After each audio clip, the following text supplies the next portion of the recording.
રસ્તે ચાલતા જતા લોકો જરાય સલામત નથી. ક્યારેક પાછળથી પૂરપાટ ઝડપે આવતા નશેડી કાર ચાલકો કચડી રાખે, તો ક્યારેક તમારી પાસે રહેલી મોબાઈલ, સોનાની ચેન જેવી કિંમતી વસ્તુઓ લૂંટારા ઝૂંટવીને ફરાર થઈ જાય. સુરતની ઉધના પોલીસે આવા જ 2 રીઢા મોબાઈલ સ્નેચરને ઝડપી પાડ્યા.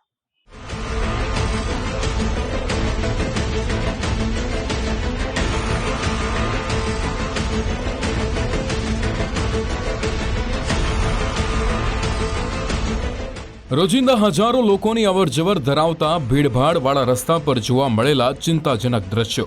પોતાની મસ્તીમાં વાતો કરતા કરતા 2 યુવકો રસ્તા પરથી ચાલતા પસાર થઈ રહ્યા હતા.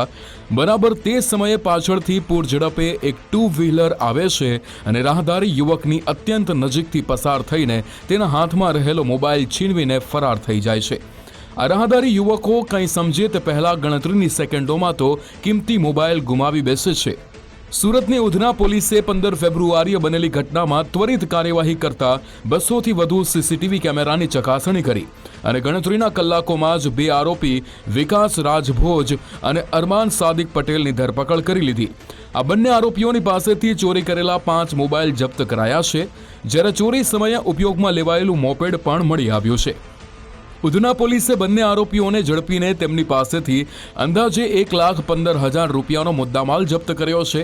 આ બંને આરોપીઓ પૈકી એક વિકાસ રાજભોજ પહેલાથી જ ગુનાહિત ઇતિહાસ ધરાવે છે. વિકાસ રાજભોજ સામે અગાઉ સલાબતપુરા પોલીસ સ્ટેશનમાં એક ગુનો નોંધાયેલો છે. ઉધના પોલીસ સ્ટેશન વિસ્તારમાં ગઈ તારીખ 15/2/2026ના રોજ ધરતી નમકીન પાસે એક 2 કામદારો ચાલતા જતા હતા અને એમનો ફોન સ્નેચિંગ કરવામાં આવેલો, જે આધારે ઉધના પોલીસે ગુનો નોંધવામાં આવેલો અને આગળની તપાસ ચાલુ કરવામાં આવેલી.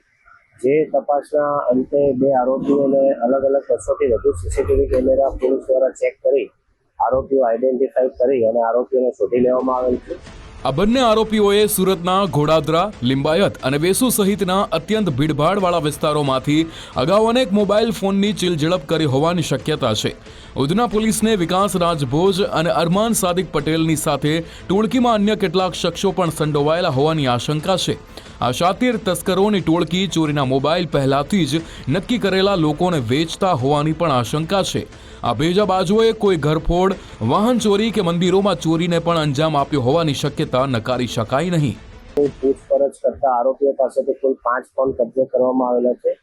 જે મોબાઈલ ફોન આરોપીઓ દ્વારા સુરત શહેરના ઘોડાદરા, લિંબાયત, વેસુ પોલીસ સ્ટેશન વિસ્તારોમાંથી સ્નેચિંગ કરવામાં આવેલ છે.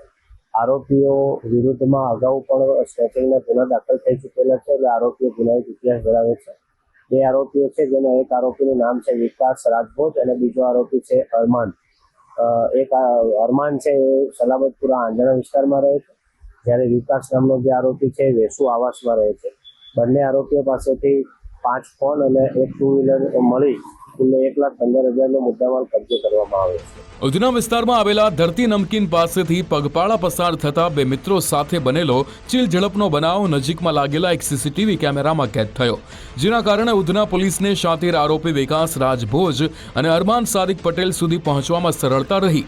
ઉધના પોલીસે પગપાળા રસ્તા પરથી પસાર થતા લોકોને મોબાઈલ પર વાતચીત કરતા સમયે સાવધાની રાખવા અપીલ કરી, જેથી માલમત્તા કે જીવને સંભવિત નુકસાન ટાળી શકાય. રાકેશ બ્રહ્મભટ્ટ, ગુજરાત ફર્સ્ટ, સુરત.